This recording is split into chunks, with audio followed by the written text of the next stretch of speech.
When you wake up and wanna know what's going on, good day USA will tell you what's in store. We want you to know about this college life, and that's the only thing that's right.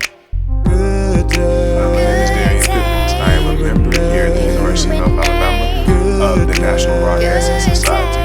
Also a member of the television show here on campus called Good Day UNA. And what we're about to show you is a segment that is an offspring of Good Day UNA, which is our version of College Game Day Live. Please take a look and enjoy.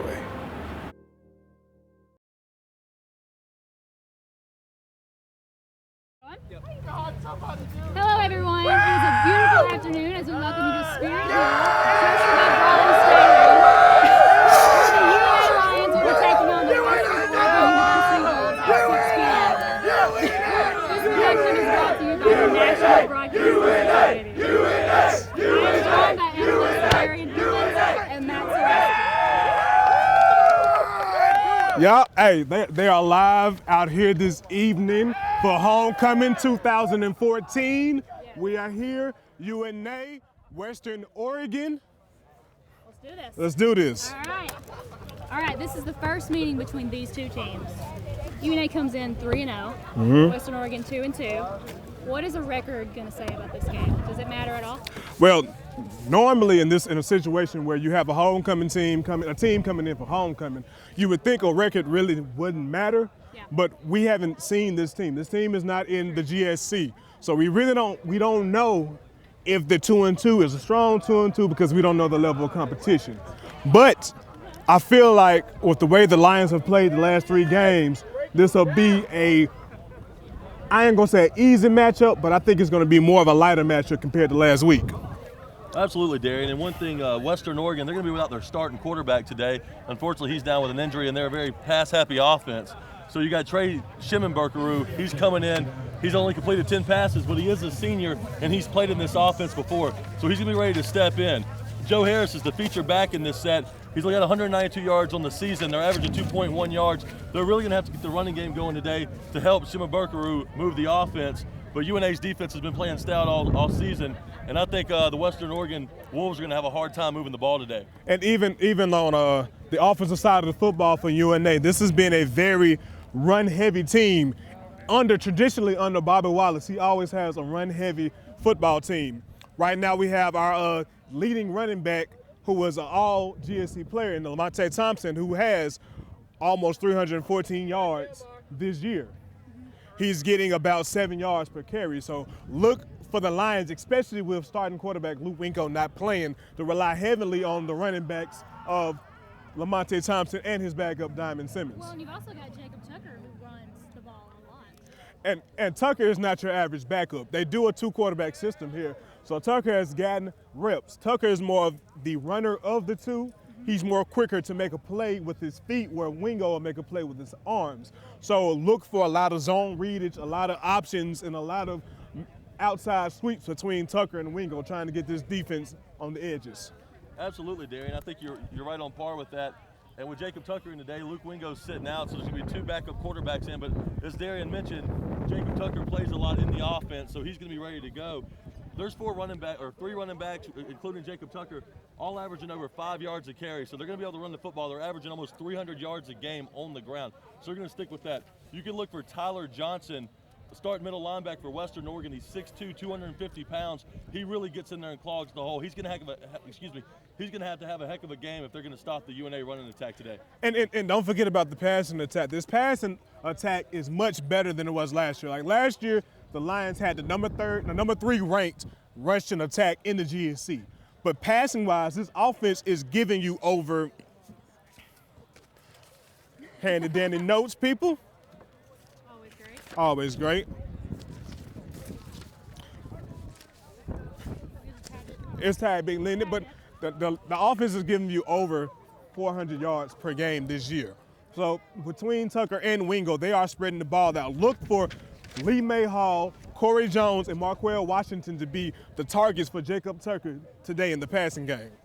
Absolutely. They're gonna try to spread it out. With Tucker in the game today, I'm expecting them to really rely on the run.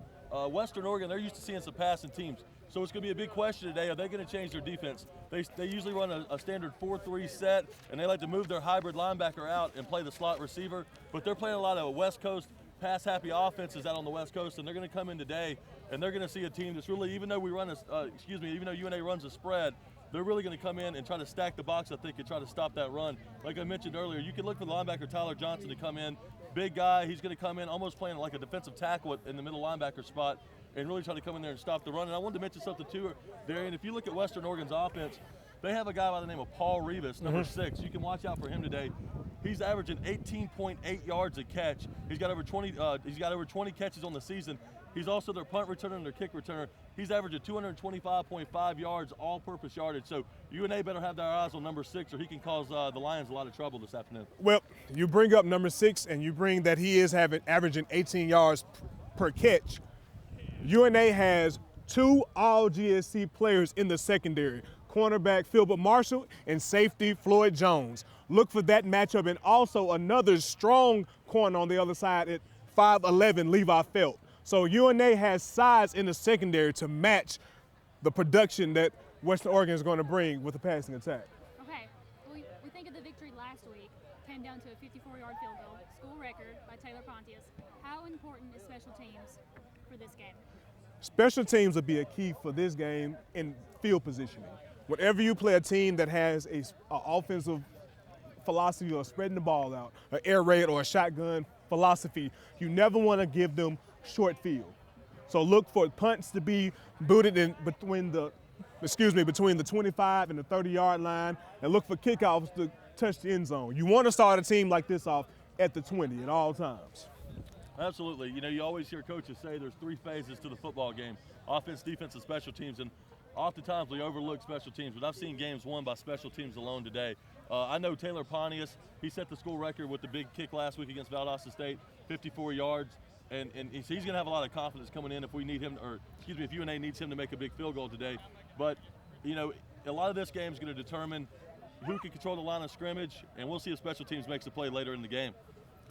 So you've got quarterback Jacob Tucker, who is set to lead the Lions because Luke Wingo is out. How do you think they're going to fare against the Western Oregon defense? I believe Tucker will put up numbers.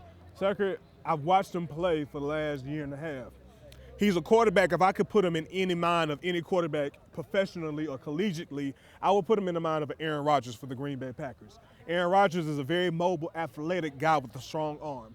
Tucker is very mobile, but not only is he mobile, he can stand in the pocket because he's about 6'1" or 6'2", and he can read the defense. And Coach Gross is going to tailor-made this offense to where he will have his weapons running short routes. Look for Lee Mayhall to work the slot, to run slant routes and corner routes and out routes. Look for Corey Jones, who is 6'4". Look for him to be a target that Tucker throws the ball to in the red zone tonight. Absolutely, Darian.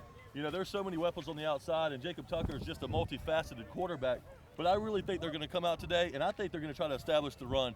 Jacob Tucker's averaging nearly 7 yards a carry. You got Lamonte Thompson, there's a leading run back, but there's a transfer, Taj Kimball from Boston College, who's in the UNA backfield, along with Diamond Simmons, who's contributed for the last 2 years. I expect them to come out and really establish the run. The big question for me today is Western Oregon running their 4-3 offense.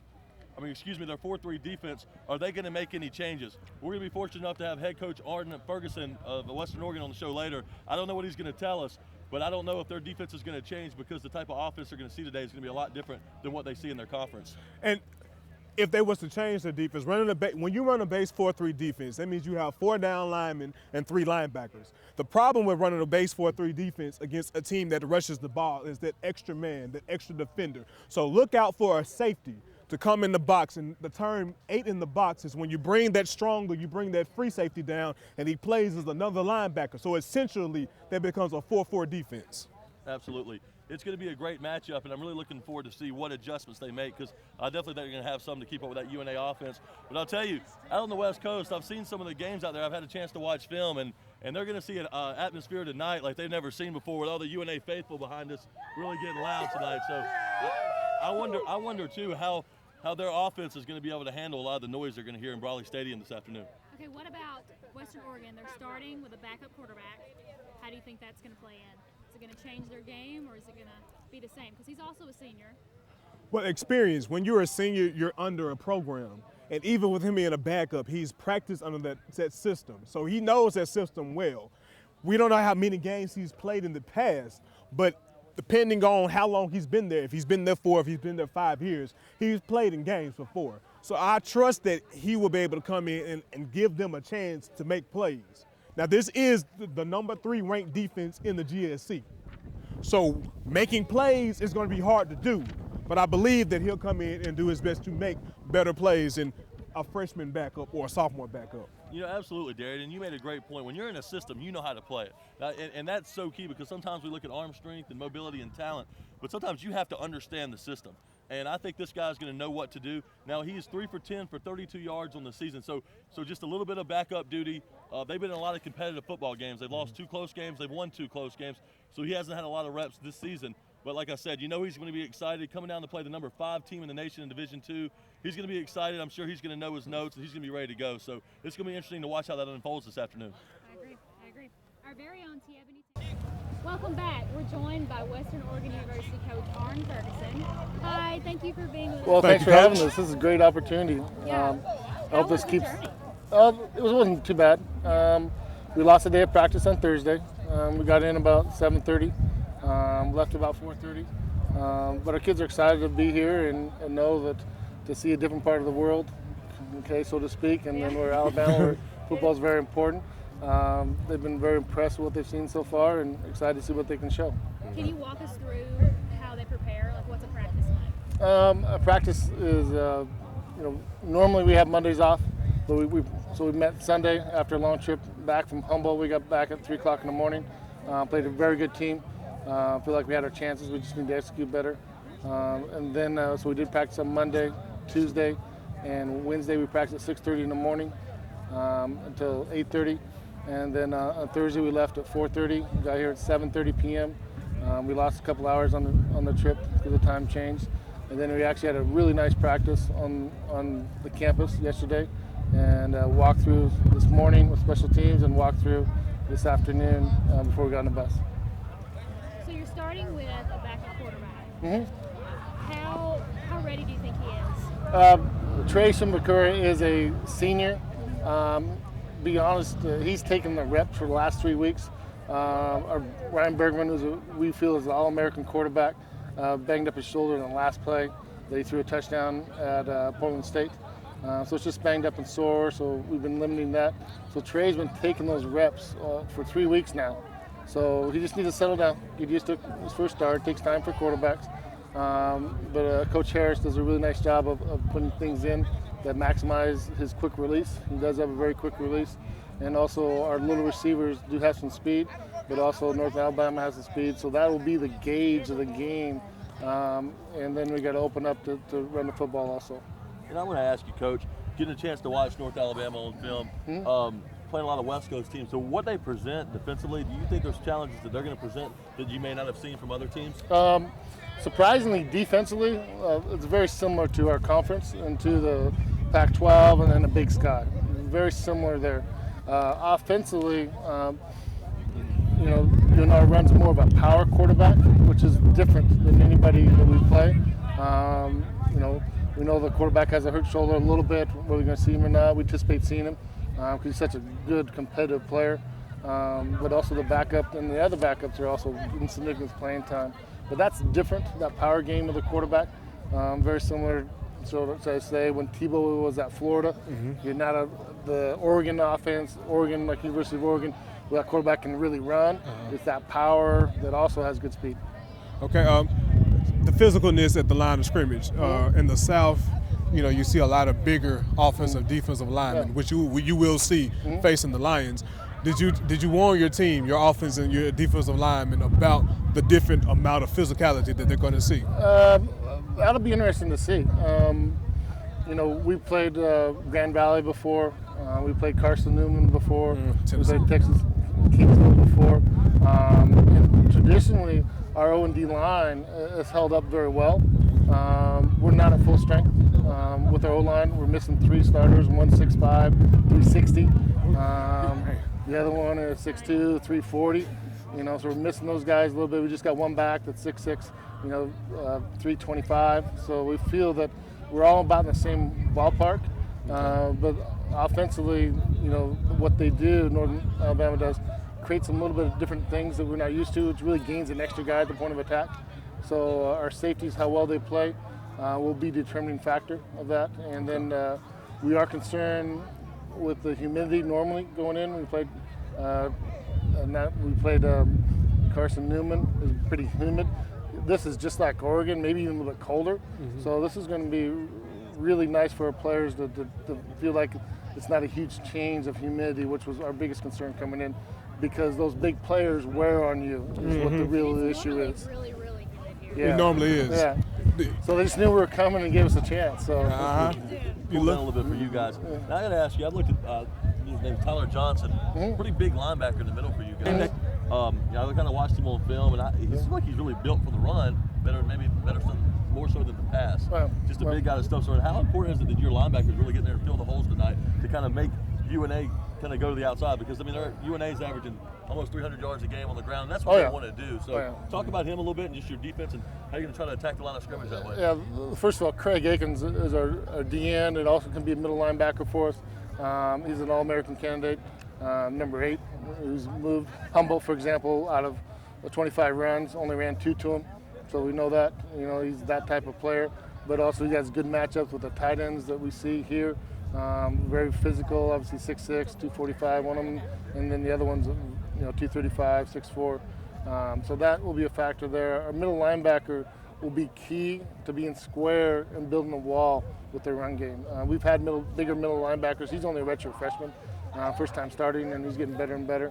But he's a 235 kid that likes playing. And then we have a couple other guys that are similar that we need to also keep in the game so that the O-line doesn't wear us down in the running game. But the other thing also is the speed of the running backs.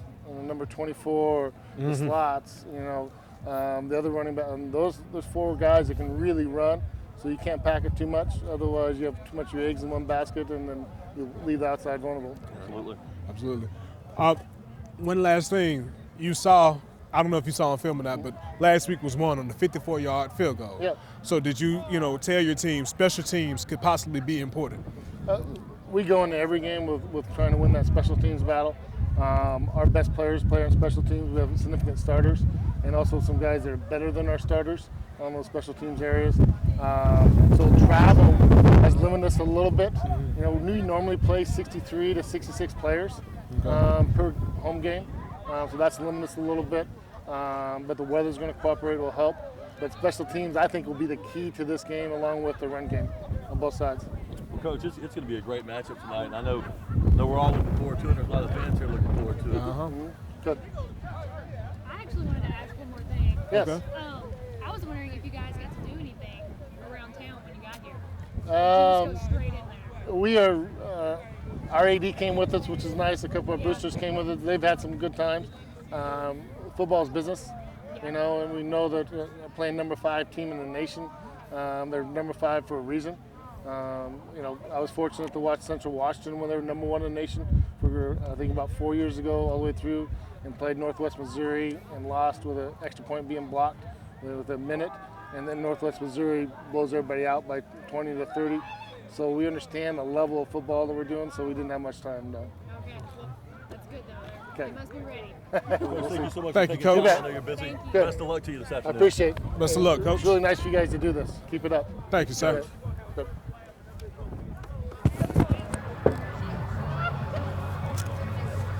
Okay, so we've got football games being played all over the nation today.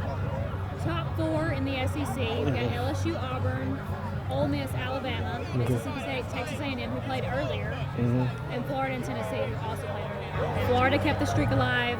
Mississippi State took Texas A&M down. All right, what are you thinking about Ole Miss, Alabama? Well, Ole Miss, like we mentioned earlier, Ole Miss, their college game day there today. The idea was 150,000 bow ties. It's been going to campuses for 15 years. They've never been to Oxford. This is the first time a game's been so big that Chris Fowler and the gang decided to go over there. They're going to be pumped up. They're going to be fired up. As I mentioned, Robert Caducci is a great defensive lineman, and that defense is going to put a lot of pressure on Alabama, starting with him. They're going to be pumped up. They're going to play probably their best game. But Alabama and Nick Saban, one of the greatest coaches of all time, he even talks about how he likes to play on the road. There's less distractions. Also, you look at the quarterback matchup, you have Blake Sims and Bo Wallace. And Bo Wallace is kind of Dr. Jekyll and Mr. Hyde, but he's going to play a great defense tonight, and I think we may see Mr. Hyde. And I'm expecting Blake Sims to continue rolling and to prove why he is the starting quarterback in Alabama and why the competition and the controversy is over with. I like Alabama to pull away in the second half. I got them winning by double digits. First of all, there's never been a controversy. I believed in Blake Sims from the moment spring camp started.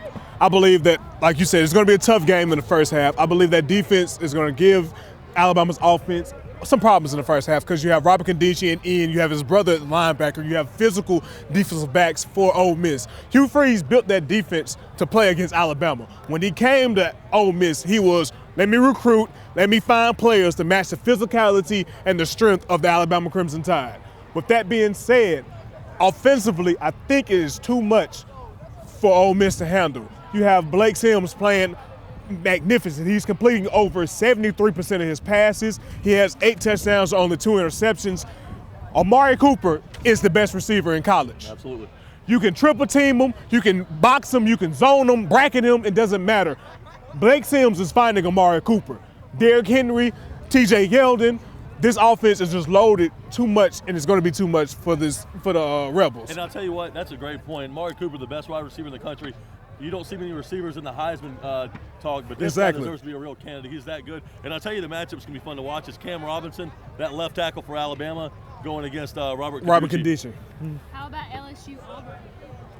Okay, that is going to be a very interesting game because we don't know which LSU is going to show up. Okay, we don't know if it's the LSU that played against La Tech, or we don't know if it's the LSU that played against Mississippi State, or even the LSU that came back in the opening game against Wisconsin. But I do know Gus Malzahn and that Auburn offense will get back on track today. This is not the same LSU defense simply because they lost too much talent to the NFL. When you lose the guys that they have lost throughout the years, the Tyrann Matthews, the Morris Claibornes, the plethora of defensive linemen and linebackers they had, it's hard to rebuild that with freshmen. They also starting for the first time on the road an 18-year-old true freshman in Brandon Harris in Jordan Air Stadium. I don't think Les Miles is a great coach. I've seen him pull out victories in the past, but I think this might be a little too much for him even now. Well, we got a little windy here, folks. But, I think Darian makes a lot of excellent points. This LSU defense is not as good as it has been in years past. Like you mentioned, Morris Claiborne and Tyrann Matthew and Patrick Peterson, and the list goes on. There's been so many great players. But Auburn coming in the season, number 6 ranked team in the nation. Last year they were kind of like a freight train rolling downhill. They really got it going. It took a great play by Jameis Winston and Kelvin Benjamin in Florida State to even come back and win that national championship game. And I think that the momentum has not carried over. I think they played above their standard last year, and they really got lucky to pull out a win at Kansas State. They've been playing, to me, very average football. I don't think they're as good as their ranking. Les Miles, the Mad Hatter, he's always known to pull an upset. I think they can come in and stack the box tonight, make Nick Marshall pass. Now, they may go to Jeremy Johnson if this happens. I think they're going to stack the box, make him pass, look for that true freshman, Leonard Fournette, the running back, number 1 player in the country, recruited last year to come to LSU. They're going to hit the running game. Brandon Harris last week, he came in as a true freshman, as Darian mentioned earlier. And after the starter, Anthony Jennings, threw 2 interceptions the first 2 possessions, he comes in 9 straight touchdowns and 9 straight drives. Now, don't get me wrong, New Mexico State is not Auburn, or Auburn is not New Mexico State. Yes. But at the end of the day, LSU comes on the road, freshman quarterback, freshman running back, stacks the box on defense, make Nick Marshall make plays with his arms. I don't think he can do it. I got LSU late with a field goal. Okay, let's switch. Let's go to the Big Ten. Nebraska's going to East Lansing to take on Michigan State. What do you think about that one? I believe Michigan State, is going to pull it off. It's going to be closer than what people would think, or even what the experts predict. Amir Abdullah, I believe, will have a big game. He's not going to have a huge game. He's not going to have over 200 yards like he's been having the last 4, because Michigan State is a top 10 defense. like I said, if we're comparing it to an SEC defense, Michigan State is the closest in the nation to an SEC defense. They're physical up front, and they had a Legion of Boom style secondary. And I think that secondary is physical enough that Mike D'Antonio will drop one of his safeties down in the box and give Nebraska a hard time and give Amir Abdullah a hard time running the football. I got Michigan State in a close one, but it's at home. It's too much for him. You know, I'm going to go with Darian here. I think that Nebraska's playing great football, and Amir Abdullah, phenomenal running back. He's up there with your Todd Gurley's and your Melvin Gordons. He's one of the top 5 backs in the country. I think they're going to try to go to him early and often, but Mark D'Antonio, as Darian mentioned, great defensive coordinator. He's really going to stack that box in. He's going to bring probably that 8th guy up and really make Tommy Armstrong III have to go vertical and hit him. I don't think Michigan State's going to roll their coverage much. They're just going to play smash mouth up front.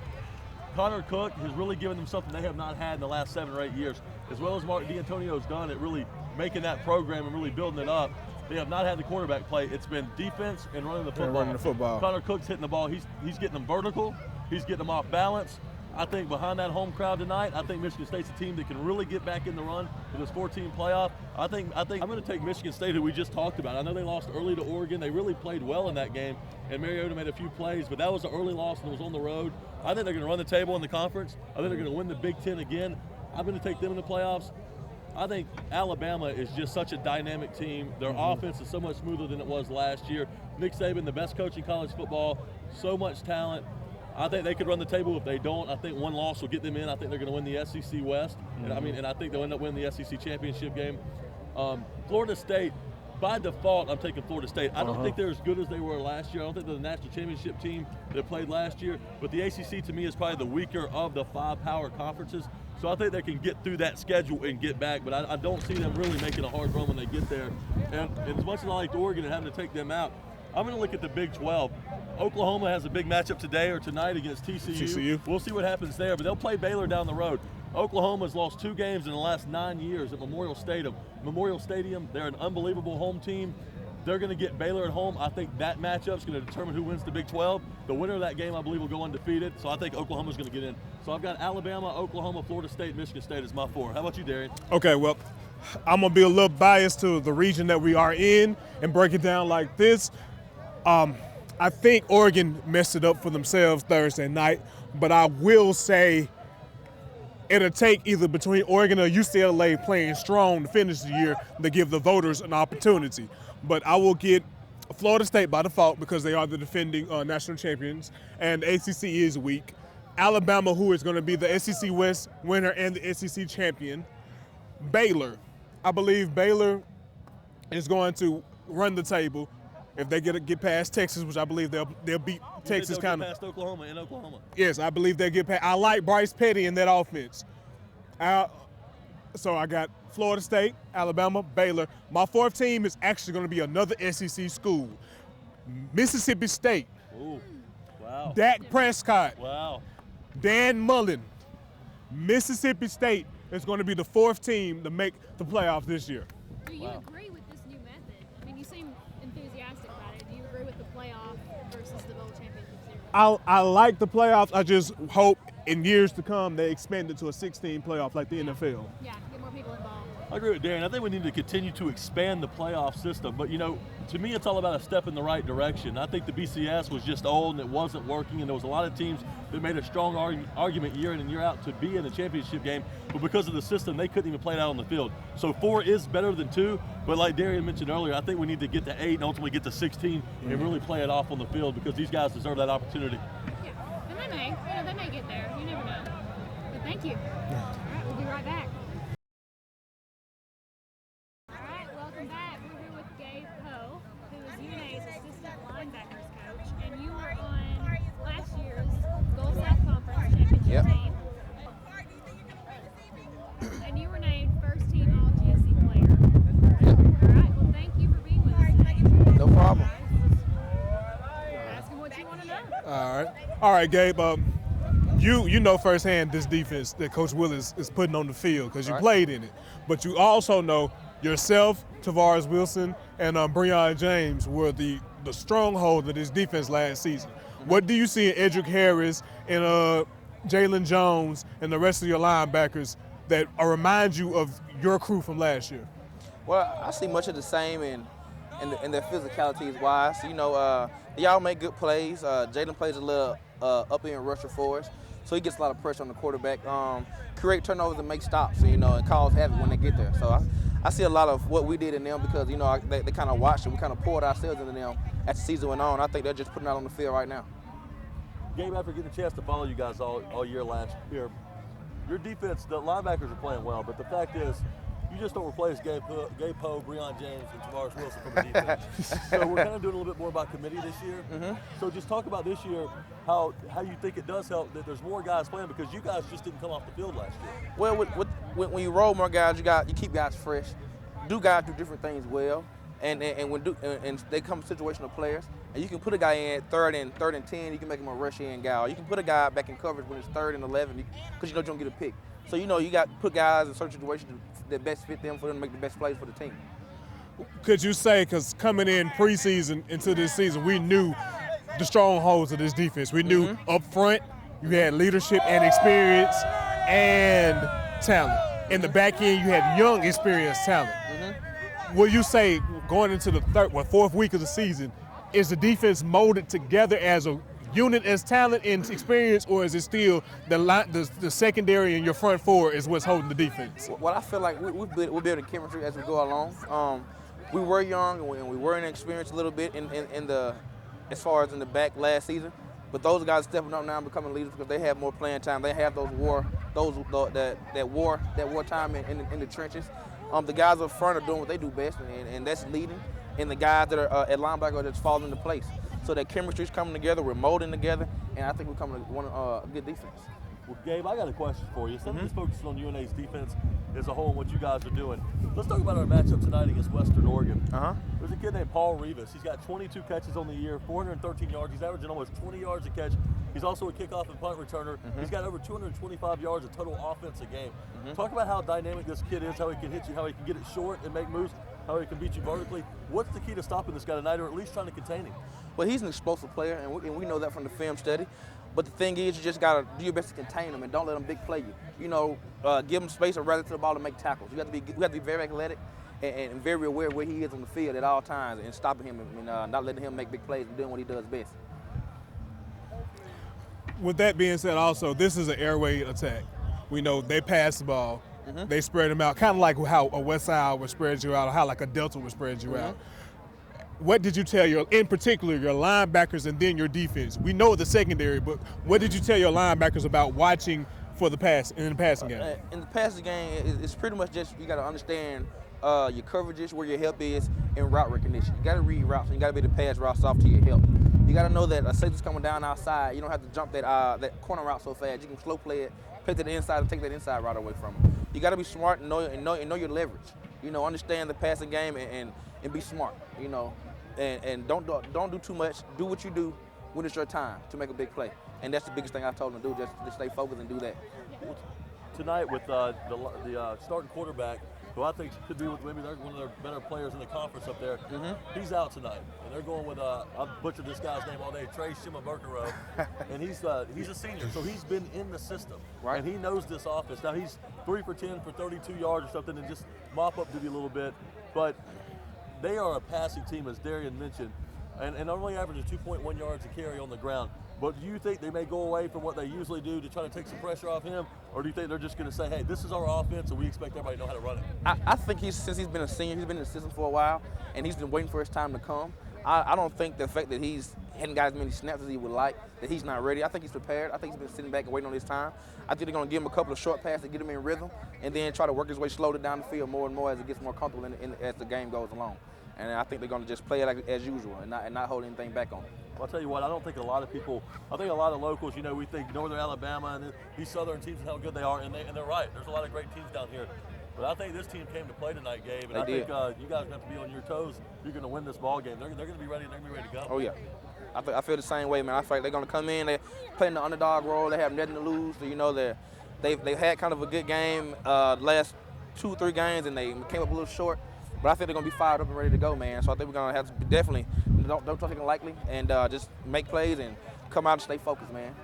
Oh, yeah. Well, thank you so much for talking with us. Hey, no problem at all. Get ready for the Thank you, guys.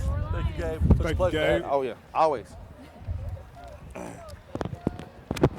Welcome back. It's time to pick the game as we are joined by Kenyatta Jones, who was the running back for the 1994 UNA championship team. It's a 20-year reunion tonight, right? Yes, ma'am. And you hold the record, I hear, for the longest run in national championship history in Division II. That is correct. That All is right, correct. awesome. Okay, so let's start off with West Georgia and West Alabama. What are we thinking? Well, I think that the game is going to be a close game, but I think at the end, West Georgia is going to pull it out. Okay. That's a great pick, Kenyatta. You know, I'm going to go a little different. Will Hall, who was the Harlan Hill winner for UNA back in 2003, was the head coach of West Alabama last year. He left at the end of last season to take the job at West Georgia, and he's up there. He's really building the program. But West Alabama, they're going to be a little angry. They're going to want some revenge, and I think they're going to travel up to Carrollton, Georgia, and go into West Georgia and get the win tonight. I agree with you, Matt. West Alabama, as you all know, played UNA last season for the championship, and that was a very stiff competition. They're a very athletic, spread-based attack with a nice quarterback and also a nice scat back or running back. So I believe offensively they might be a little too much for West Georgia, and they get the W tonight. And this is Kenyatta's son, Keenan. Who are you thinking? West Georgia, West Alabama? West Alabama. Why? He's going against his dad. He's going against dad. going That's against what's his going dad. on. Oh, yeah, that's common in our household there. He's going to He's got the go with competitive genes already. Oh, yeah. Okay, let's move to Ole Miss and Alabama. I think that, with Ole Miss playing at home, I think the atmosphere is going to be awesome. I think that they have a lot of players coming back this year. But at the end of the day, I think defense is going to win this game, and I think Alabama will pull a close one out. Kenyatta, I think I'm right there with you. They had the 150,000 bow ties this morning. ESPN's College Game Day was there. They were very excited. They're going to come out. They've got probably the best defensive lineman in Robert Kadichi in the country. He's going to wreak havoc. Blake Sims hasn't seen a player like that. But at the end of the day, it comes to two questions. Nick Saban, Hugh Freeze. Hugh Freeze has got that program going in the right direction, but Nick Saban is one of the greatest coaches of all time. And also Blake Sims, Bo Wallace. I'm not sure Bo Wallace can handle Alabama's defense. I think Blake Sims has proven why he should be the quarterback of Alabama. I think it'll be close in the first half, but I see Alabama pulling away in the second half. Well, I'm not going to be biased. Well, I am going to be biased. I see this being a close game in the first half, but in the second half, the experience of the defense, the front seven of Alabama with Trader Priest and Reggie Ragland and those boys being in the system. They don't have playing experience, but they've been under the Kirby Smart, Nick Saban defense. They knows the defense. Bo Wallace has a problem with playing against Alabama defenses. He's lost. He's 0-3 the last three starts against the Tide's defense. And offensively, last week, Lane Kiffin showed why he's the best play caller in the nation.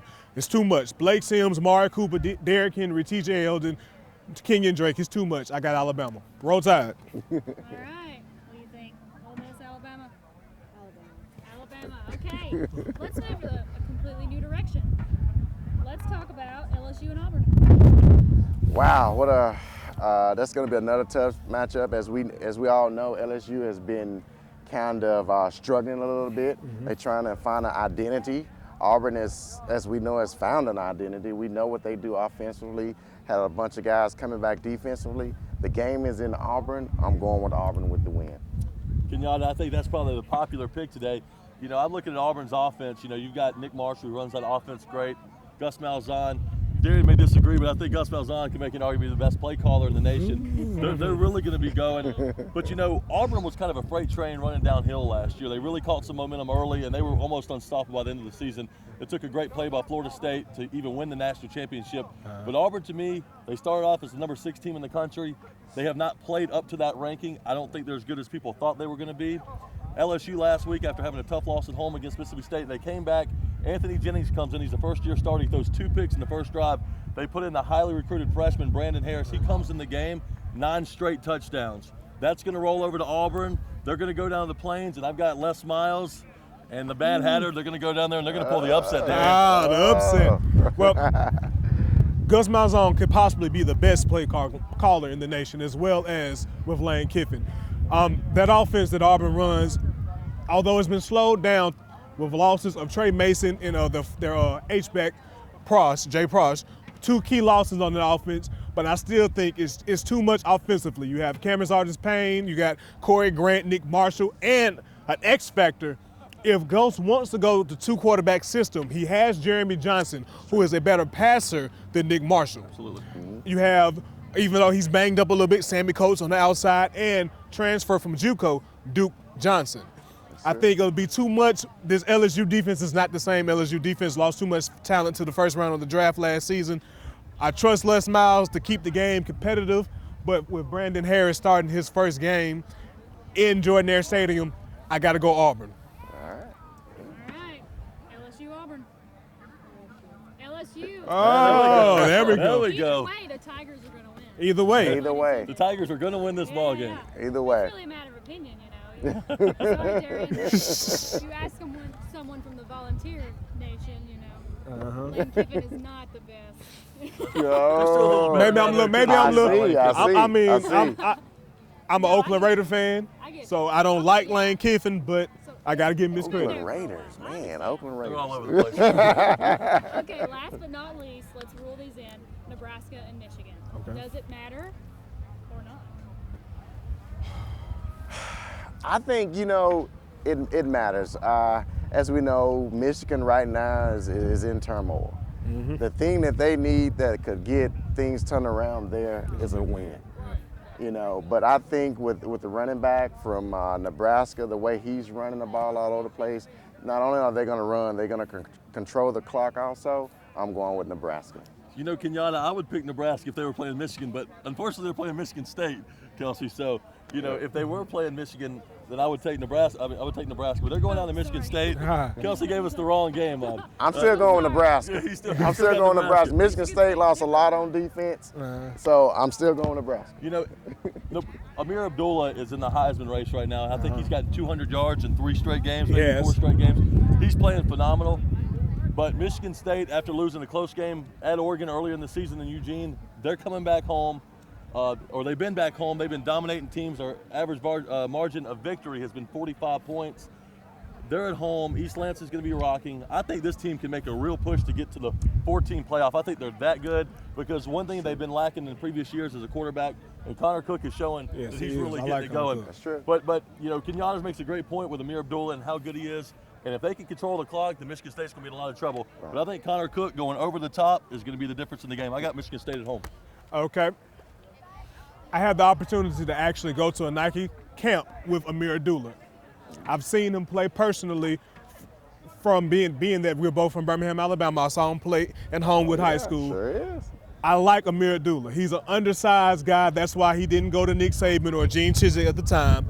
But I believe he'll have the ability to have a good game. He's not going to have a strong game because Sparty's defense is a tough defense. That's the closest thing to a not SEC defense in the nation. That's true. Connor Cook, like you said, is playing better and better. I think the Oregon loss is going to put things in perspective for Michigan State. With them being at home, I'm going to go Michigan State in a close game, Okay. And the one that matters, Nebraska, Michigan State. Michigan State. Yes, Dad again. Yes, Dad again. UNA, Western Oregon. Without any bias, what are we thinking? Well, as you know, playing here, being a former player here, I'm trying not to be biased, but I just think with UNA coming off that big victory last week with the field goal there at the end, we now have the momentum going. It's homecoming. I'm going with UNA big. Well, Kenyatta, I've got to rub shoulders with this guy. I think he could still play for UNA right now. That's I know how I good I can. think this guy is. And a 90-yard touchdown run back in '94. They're celebrating the 20-year national championship reunion. Bobby Wallace, who left, is now back the head coach, as many as you know. I think if the quarterback for Western Oregon was playing today, I've got a chance to watch him on film. I think he's a great player. They get the receiver, Paul Revis, out there. It would be a tough matchup. But without him in the game, I think UNA is going to be too much today. I've got UNA, and I think they'll pull away late. But Western Oregon, I think they're going to come in and fight hard. They didn't make this travel across country for no reason. So I think they're going to come in and fight hard. But UNA, number 5 team in the country, I think they're going to be too physical, too athletic, and I think they'll get the victory. 3 players to watch out for in today's performance: Lamonte Thompson, Shaquille Smith, Philbert Marshall. I think offensively, with Luke Wingo not playing, I think Coach Gross and Coach Wallace is going to rely heavily on the rushing attack. Defensively, trench dogs, as they call themselves, the front four of the UNA Lions, I think they're going to be physical at the point of attack. I think they're going to be physical at the line of scrimmage. I think Shaquille Smith is going to wreak havoc on that line of scrimmage. And I believe Philbert Marshall, who is probably the best young defensive back in the conference, is going to have he's going to have a task, but I believe he's going to have a great matchup with Rivas. Paul Rivas. Paul Rivas. With that being said, I don't believe it's going to be a blowout, but I believe this is going to be a very good homecoming for the Lions. I got Lions. UNA. All right. We want to thank Keenan and Kenyatta for joining us. Anytime. Thank Thank you, y'all. man. Thank More y'all. Lions. Yes. Enjoyed it. When you wake up and wanna know what's going on, good day UNA will tell you what's in store. We want you to know about this college life, and that's the only thing that's right. Good day.